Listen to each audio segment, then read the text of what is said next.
మనందరం కూడా చాలామంది ఇష్టమైనవి ఎంతో శ్రద్ధగా చేస్తూ ఉంటాం. ఇష్టం లేనివి అంత ఇంట్రెస్ట్గా చెయ్యం.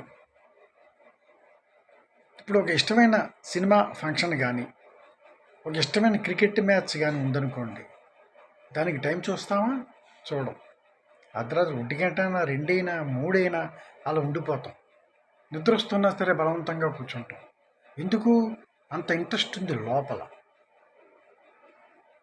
అదే మనకి ఒక బాధ్యతగా, ఒక విధిగా చదవవలసి వచ్చినా, ఏదైనా పని చేయవలసి వచ్చినా మనం పోస్ట్పోన్ చేస్తూ ఉంటాం. అలా ఉండకూడదుట. నిజమే కదా మరి. అలా ఉంటే అలాగా. ఇష్టం ఉన్నా లేకపోయినా కర్తవ్యం కర్తవ్యమే. కర్తవ్యంలాగే చేయాలి. మనకు అవసరం వచ్చినప్పుడు ఎంతైనా శ్రమ పడాలి. శ్రమ పడకుండా ఉంటే ఎలా కుదురుతుంది? పోస్ట్పోన్ చేస్తే ఎలా కుదురుతుంది? కుదరదు. ఫెయిల్యూర్ అయిపోతాం. పరీక్షలు వస్తున్నాయి, చదవాలి. రాత్రి 2 చదవాలి. ఇష్టంగానే చదవాలి.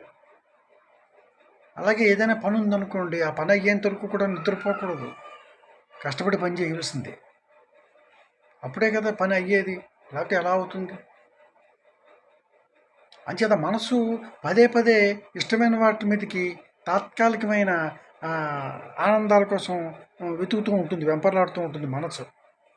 ఒకదాని తర్వాత ఒకటి, ఒకదాని తర్వాత ఒకటి ఆ మనసులాగా అడుగుతూనే ఉంటుంది. కానీ ఈ మనసుని కంట్రోల్ చేసేది ఏంటంటే బుద్ధి. మనకు బుద్ధి కూడా ఇచ్చాడుగా భగవంతుడు. అంచేత మనసు చెయ్యమంటుంది. బుద్ధి ఏముంటుందంటే ఆలోచించు, వద్దు వద్దు అంటుంది.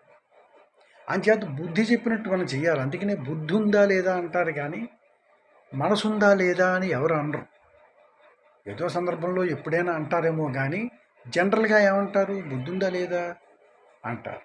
అందుచేత మనసుకి బుద్ధికి ఉన్న తేడాని మనం గమనించి బుద్ధిగా మనం వ్యవహరిస్తూ ఉండాలి, బుద్ధిగా ఆలోచిస్తూ ఉండాలి. ఆ బుద్ధి చెబుతున్నట్టు వింటూ ఉండాలి.